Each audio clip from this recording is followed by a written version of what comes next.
आज हम आपको बताएंगे पुष्कर में घूमने की कंप्लीट डिटेल्स।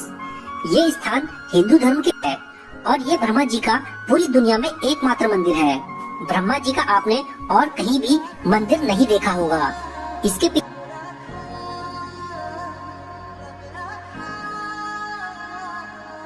भी एक कथा है। पुराणों के अनुसार भगवान ब्रह्मा यज्ञ के लिए एक जगह ढूंढ रहे थे, तभी उनके हाथ से एक फूल छूटकर पुष्कर में गिरा और उससे यहाँ पर एक सरोवर की स्थापना हुई। ये देखकर ब्रह्मा जी ने यहाँ पर यज्ञ करने का फैसला किया। यज्ञ में ब्रह्मा जी के साथ उनकी पत्नी का होना जरूरी था, लेकिन उनकी पत्नी सावित्री वहाँ पर मौजूद नहीं थी और शुभ मुहूर्त भी निकला जा रहा था। इस कारण ब्रह्मा जी ने वहाँ मौजूद एक सुंदर कन्या से विवाह करके यज्ञ को संपन्न कर लिया।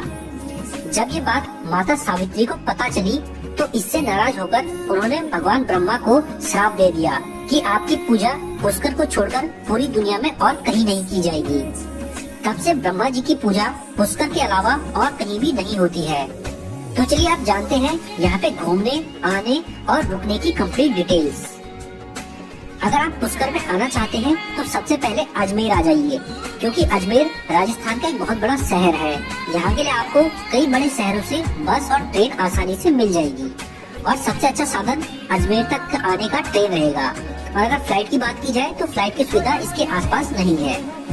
अजमेर से 15 किलोमीटर दूर पड़ता है पुष्कर, जहाँ तक आप बस या टैक्सी से जा सकते हैं। अजमेर से जो पुष्कर तक का किराया रहेगा बस का, वो 30 से 40 रुपए तक का है। बाकी जब आप पुष्कर पहुंच जाते हैं तो यहाँ पहुंचकर यहाँ के टूरिस्ट प्लेसेस पे आप पैदल ही घूम सकते हैं, क्योंकि एक छोटा शहर है और जितने भी यहाँ के धार्मिक स्थल और टूरिस्ट प्लेसेस हैं वो सभी इसके आसपास ही हैं। तो यहाँ घूमने के सबसे पहले स्थानों पे बात करते हैं पुष्कर झील की।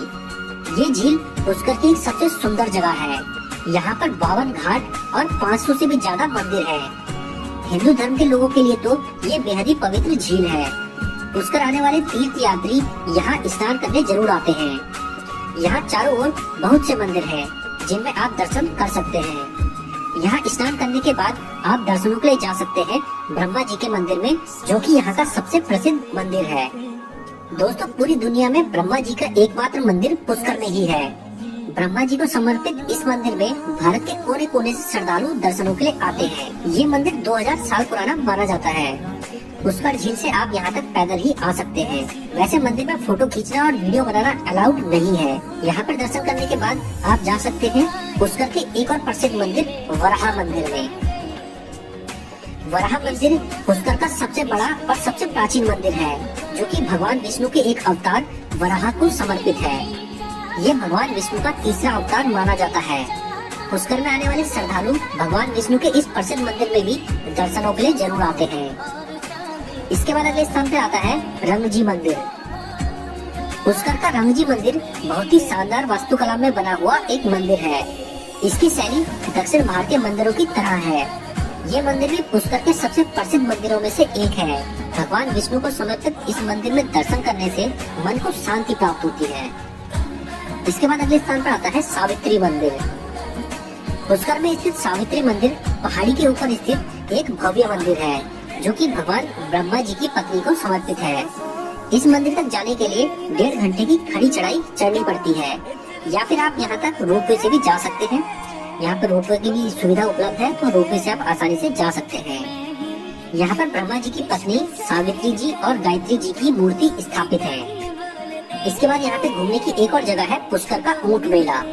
दोस्तों, पुष्कर शहर यहाँ होने वाले पुष्कर मेले के लिए भी फेमस है। इस मेले में पशुओं को खरीदा और बेचा जाता है। इसके अलावा यहाँ कुछ अजीबोगरीब प्रतियोगिताएं भी होती हैं, जैसे कि सबसे लंबी मूछे, मटका फोड़, ऊंटों की दौड़ और दुल्हन प्रतियोगिता। ऐसी कई तरह की प्रतियोगिता यहाँ पर होती है। ये मेला नवंबर के महीने में 5 दिनों के लिए लगता है, जिसमें देश विदेश से पर्यटक इसे देखने आते हैं। तो अगर आप मेले के टाइम पे आते हैं तो आप यहाँ के ऊंट मेले को भी देख पाएंगे। इसके बाद अगले स्थान पर आता है मान महल। पुष्कर में मान महल नाम का एक शाही महल भी है। इस महल को राजा मान सिंह प्रथम ने बनाया था। सरोवर के किनारे स्थित इस महल की वास्तुकला देखने लायक है। इस भव्य महल के आसपास के नज़ारे बहुत ही शानदार हैं, इसलिए फोटोग्राफी के लिए ये जगह काफी फेमस है। इसके बाद अगले स्थान पर आता है आठमेश्वर मंदिर। पुष्कर का आत्मेश्वर मंदिर एक प्रसिद्ध धार्मिक और आकर्षक मंदिर है जो कि भगवान शंकर को समर्पित है। ये मंदिर भी पुष्कर के प्रसिद्ध मंदिरों में से एक है।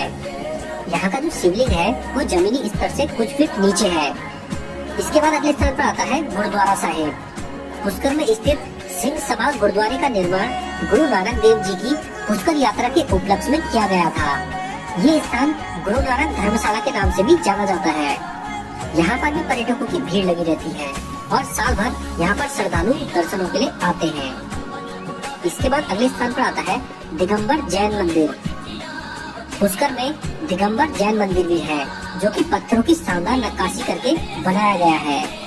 इस मंदिर की वास्तुकला देखने लायक है। इस मंदिर को सोने की नासिया के नाम से भी जाना जाता है क्योंकि इस मंदिर के निर्माण में सोने का इस्तेमाल भी यहाँ पर किया गया है। इस शानदार मंदिर को बनने में 25 साल लग गए थे। अब बात करते हैं पुष्कर में होटल्स की। तो अगर आप पुष्कर में घूमने आते हैं और यहाँ के सभी टूरिस्ट प्लेसेस पे घूमते हैं तो आपको 2 से 3 दिन लग जाएंगे। तो इसके लिए आप चाहें तो पुष्कर में भी रुक सकते हैं और आप चाहें तो अजमेर में भी रुक सकते हैं क्योंकि पुष्कर में भी आपको रूम मिल जाएंगे और काफी सस्ते रूम मिल जाएंगे आपको। यहाँ पे आपको 800 रुपए से लेकर के 2000-3000 तक के रूम मिल जाएंगे। इसके अलावा अगर आप अजमेर में भी रुकना चाहते हैं तो आप अजमेर में भी रुक सकते हैं क्योंकि अजमेर बड़ा शहर है।